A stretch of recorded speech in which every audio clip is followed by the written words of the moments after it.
Hello everyone. Today we will start the new subject organization behavior. This is a most important subject for all commerce student because ये subject जो है आपका और M.Com, B.Com, BBA all streams को cover करता है, commerce streams को cover करता है.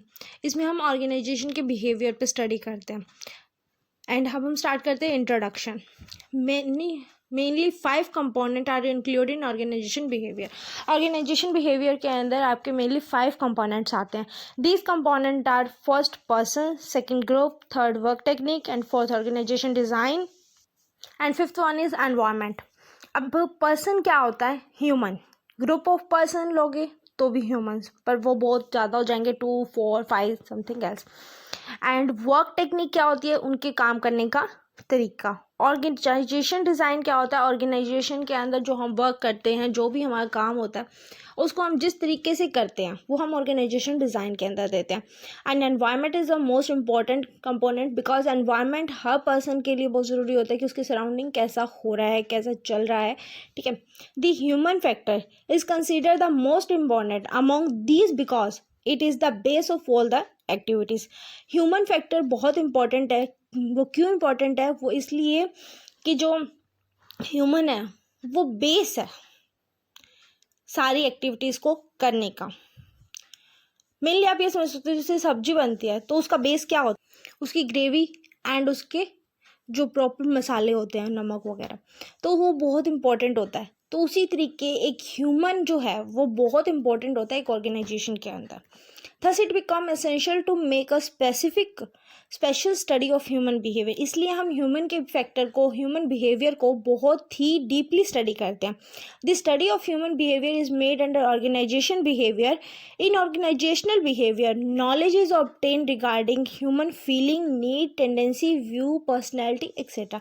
जो हम ऑर्गेनाइजेशन बिहेवियर के अंदर हम मेनली ये देखते हैं कि जो एम्प्लॉई है, जो ह्यूमन है, उसकी क्या फीलिंग है, क्या उसकी नीड्स हैं. कई बार जो ऑर्गेनाइजेशन है वो उनकी नीड्स को फुलफ़िल करने की भी कोशिश करती है.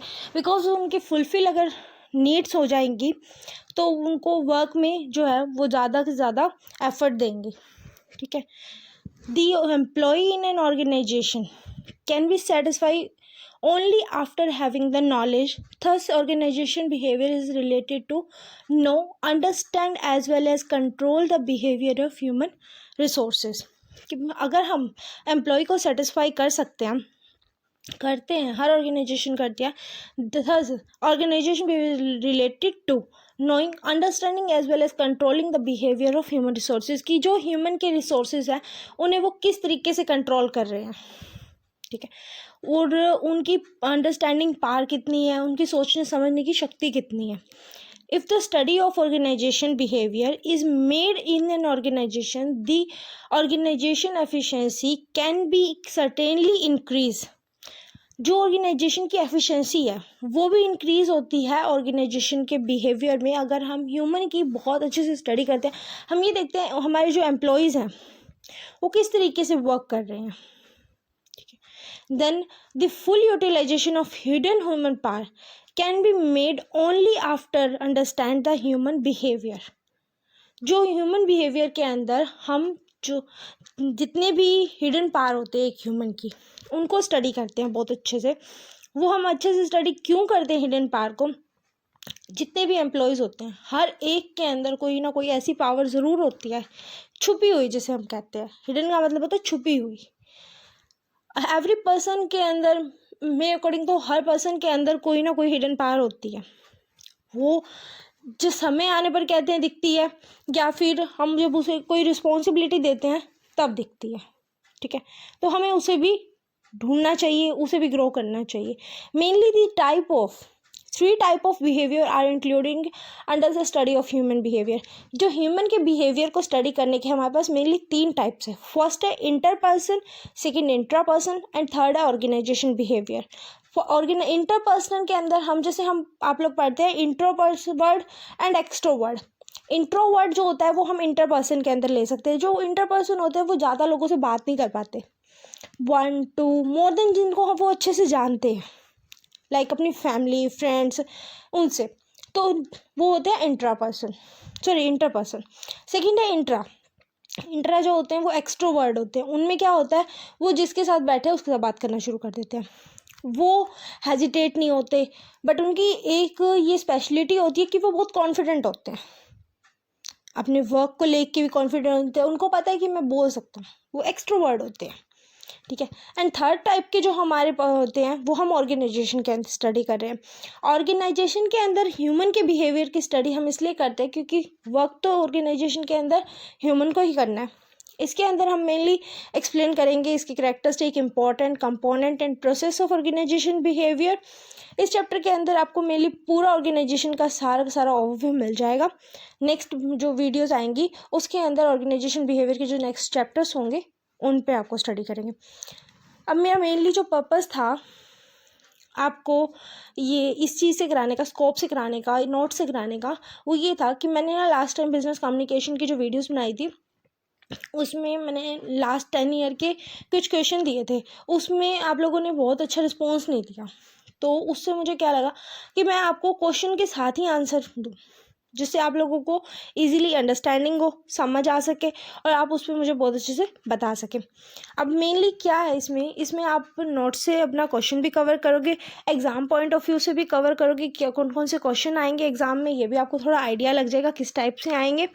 और इसमें मेरा सिर्फ ये रीज़न नहीं है कि मैं आप लोगों को सिर्फ इतना कराऊँ कि भाई आप एग्ज़ाम कवर करो, बट मुझे आपको नॉलेज भी देनी है।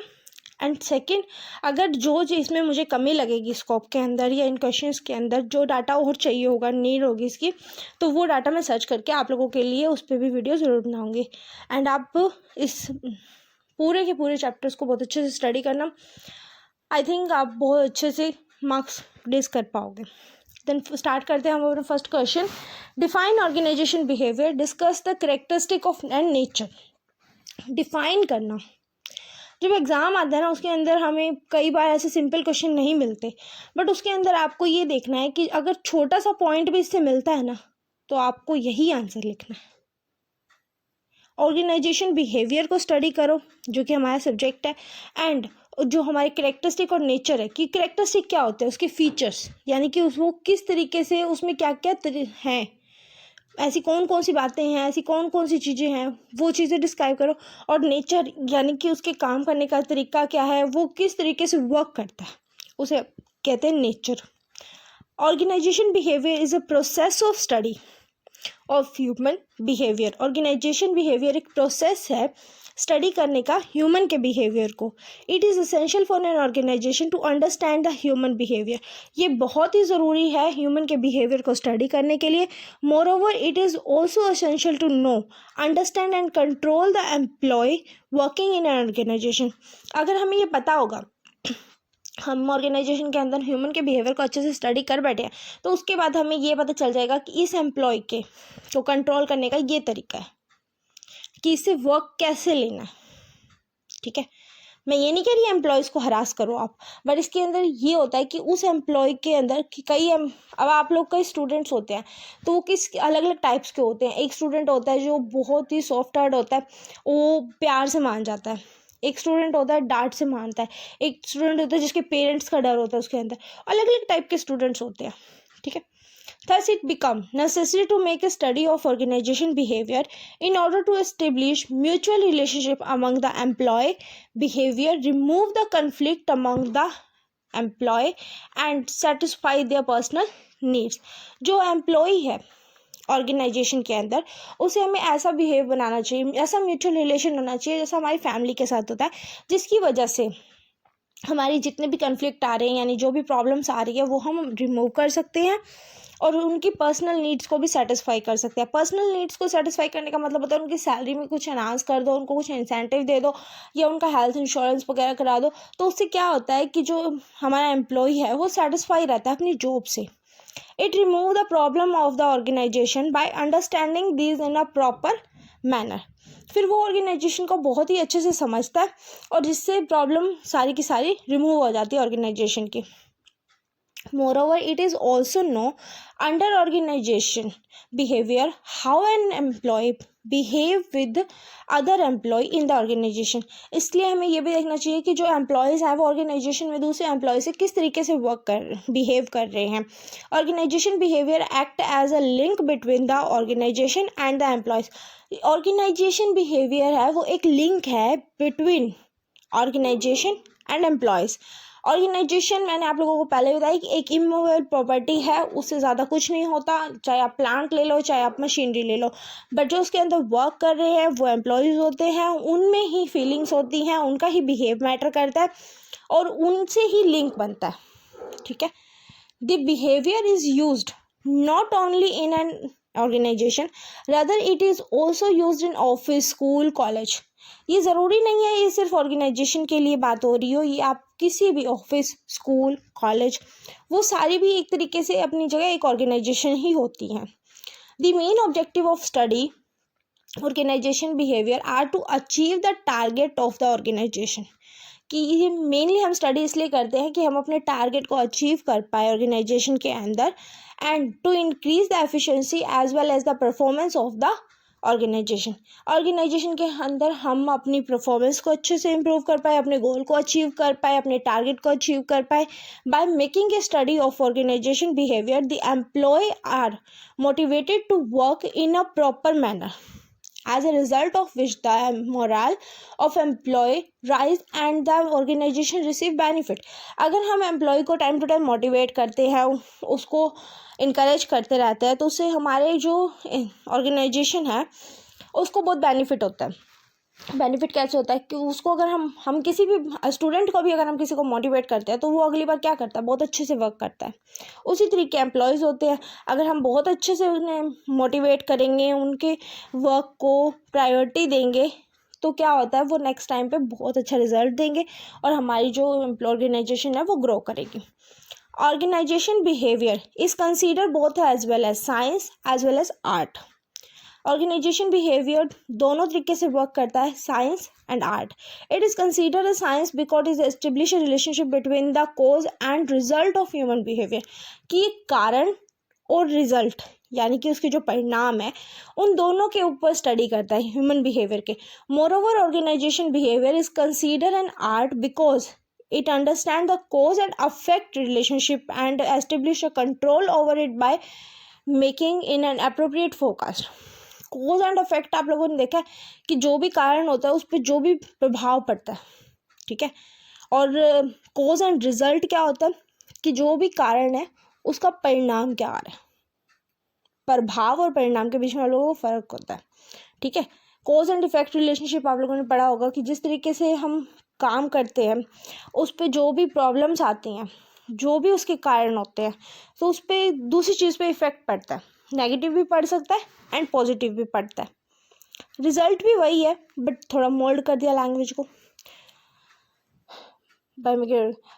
Thus, it can be said in brief that personal, interpersonal and the behavior of whole organization are included under organization behavior.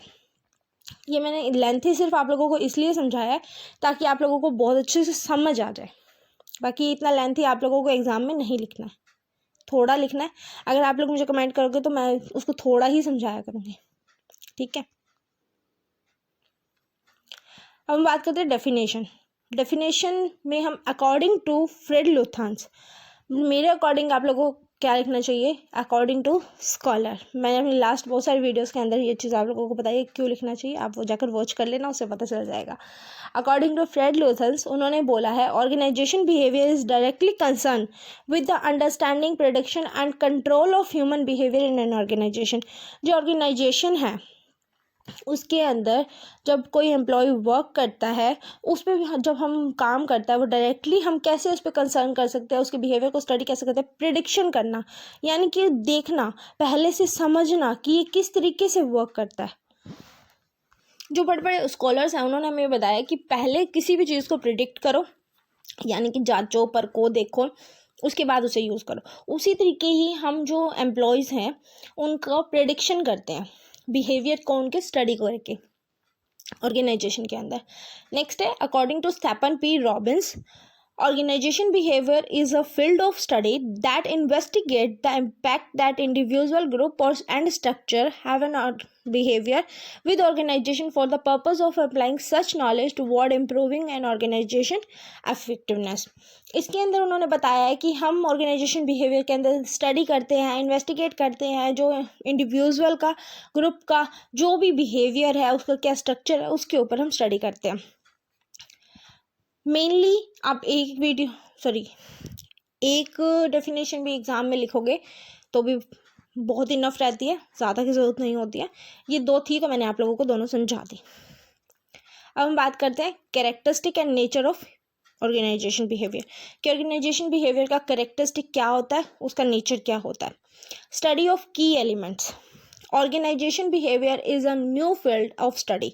Organisation behaviour एक नई फील्ड में स्टडी करता है.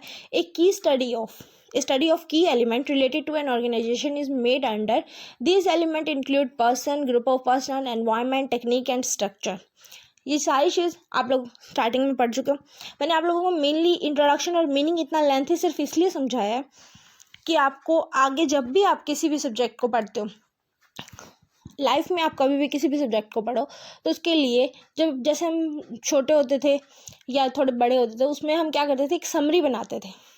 ठीक है, उस समरी को स्टडी करते थे. उससे हम क्या करते थे, हमारे पूरे चैप्टर का हमें ओवरव्यू लग जाता था. तो जब आप किसी भी सब्जेक्ट को स्टडी करो, रादर देन किसी को भी, चाहे आप मैनेजमेंट के करो, चाहे आप ऑर्गेनाइजेशन के करो, चाहे आप किसी भी स्ट्रीम से बिलोंग करते हो, तो उसमें आप लोगों का सिर्फ एक मेन रीज़न होना चाहिए कि आप उसके मीनिंग को बहुत अच्छे से स्टडी करो, इंट्रोडक्शन को बहुत अच्छे से स्टडी करो. बट ये अगर आप स्टार्ट कर रहे हो किसी सब्जेक्ट को, तो उसमें इंट्रोडक्शन और मीनिंग जितना देर का है उसे एक बार रीड ज़रूर करना. मैंने आप लोगों को रीड कराया है, आप खुद से भी ज़रूर करना. अगर आप किसी और भी सब्जेक्ट को रीड कर रहे हो, उससे क्या होगा, जब आप सब्जेक्ट को आगे रीड करोगे ना, तो उससे आप लोगों को ये लगेगा कि ये चीज़ मैंने पढ़ी है तो बहुत ईजी है, तो आगे करता हूँ, तो वो आपको ईजी लगता जाएगा.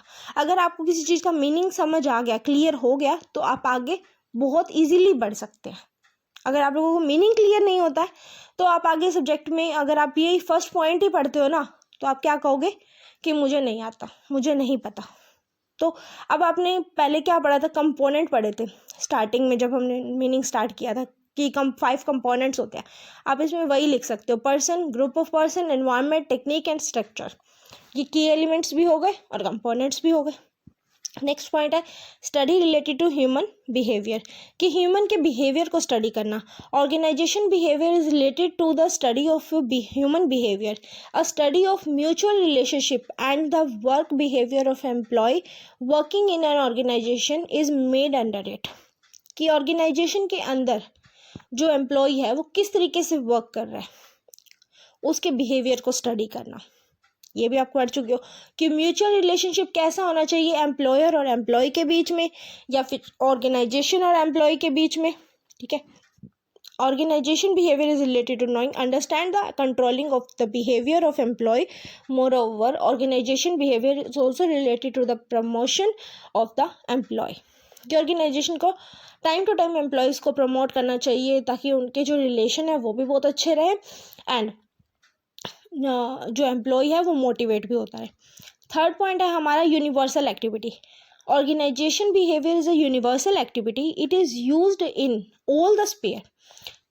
बिकॉज जो ऑर्गेनाइजेशन है बहुत होती, कैसे होता है वो इस तरीके, कोई स्कूल है वो भी अपने आप में एक ऑर्गेनाइजेशन है, कोई कॉलेज है वो भी अपने आप में एक ऑर्गेनाइजेशन है, कोई छोटी सी फैक्ट्री है तो ऑर्गेनाइजेशन है, कोई बड़ी फैक्ट्री है तो भी ऑर्गेनाइजेशन है. तो ये आपको जो ऑर्गेनाइजेशन बिहेवियर है ये हर फील्ड में स्टडी करते हैं. हाँ जी, ऑल फील्ड्स के अंदर ऑर्गेनाइजेशन बिहेवियर वर्क करता है. Along with organisation it is also used in industry, school, college as well as service provide institution. Through it knowledge of human behaviour is obtain as a control of establish over. कि human के behaviour को study करना. Mainly मेरे according तो आप लोगों को सारे पॉइंट्स बहुत ईजिली समझ आ जाएंगे, बट आप लोगों को एक बार और मैं क्लियर कर रही हूँ ताकि आपको अच्छे से समझ आ जाए. थर्ड हो गया. फोर्थ पॉइंट है related to applied science. Organization behavior is considered to be related to applied science. At present, various research and concepts are included under organization behavior, as a result of which it has assumed the form of an applied science. Due to having a strong scientific base, no research are also conducted under organization behavior. इसके अंदर applied science इसलिए कहा कि हम study तो करते हैं but कोई टूल टेक्निक्स को यूज़ नहीं करते. वो स्टडी हम किस तरीके करते हैं, स्टडी करने का हमारा तरीका होता है कि सामने वाले पर्सन की पर्सनैलिटी कैसी है, उसका परसेप्शन कैसा है, उसका बिहेवियर कैसा है, नेचर कैसा है, उसमें कौन कौन सी क्वालिटीज़ हैं, एबिलिटीज़ है, ये सारी चीज़ें हम स्टडी करते हैं. नेक्स्ट है art and science. Organisation behaviour is consider an art as well as science. Organisation behaviour के अंदर आर्ट किस लिए होती है और साइंस किस लिए होती है आपको पहले मैं बता चुकी हूँ. But one side it study and cause and effect relationship between human behavior for which scientific principle, logic and technique are used. एक तरफ हम ये देखते हैं कि cause and effect relationship होता है, उसमें हम scientific reason से स्टडी करते हैं. And next cause and effect क्या होता है, जो भी हम काम करते हैं उसके कोई ना कोई हमें रिजल्ट मिलते हैं पॉजिटिव और नेगेटिव. एंड सेकेंड साइड होता है it is related to knowledge, understanding and construct of human behaviour, that is called science as well art. Second time हम ये देखते हैं कि उसकी नॉलेज अंडरस्टैंडिंग पार कितनी है. थर्ड पॉइंट है और सिक्स पॉइंट है हमारा use of interdisciplinary approach. Interdisciplinary organization behavior and approach under which human behavior is understood through combination of number of discipline. कि ऑर्गेनाइजेशन बिहेवियर के अंदर हम इस तरीके को भी समझते हैं कि किस तरीके से किस कॉम्बिनेशन है किस चीज़ का, ऑर्गेनाइजेशन का प्लस बिहेवियर का, ये क्या कॉम्बिनेशन है. The discipline include psychological, sociological etcetera. कि हमारे जो सोचने की पावर है, समझने की पावर है, उसको हम कलेक्ट कर देते हैं, उसका कॉम्बिनेशन बना देते हैं, तब हम ऑर्गेनाइजेशन के बिहेवियर को स्टडी करते हैं. After making a collection of all this discipline, the idea, concept and technique are used properly so that human behaviour may be understood and control in a proper manner. जब हम अच्छे से study कर लेते हैं तो हम ह्यूमन के बिहेवियर को बहुत अच्छे से कंट्रोल कर सकते हैं. नेक्स्ट है रिलेटेड टू एनवायरनमेंट, कि ये इन्वायरमेंट से किस तरीके रिलेट करता है. Organisation behaviour is related to internal as well external environment. Internal environment के अंदर क्या होता है, जो कंपनी के अंदर वर्क हो रहा है, एंड एक्सटर्नल यानी कि जो बाहर वर्क हो रहा है, जो रादर देन एम्प्लॉयज़ अपनी फैमिली से वर्क कर रहे हैं या सोशल लाइफ में.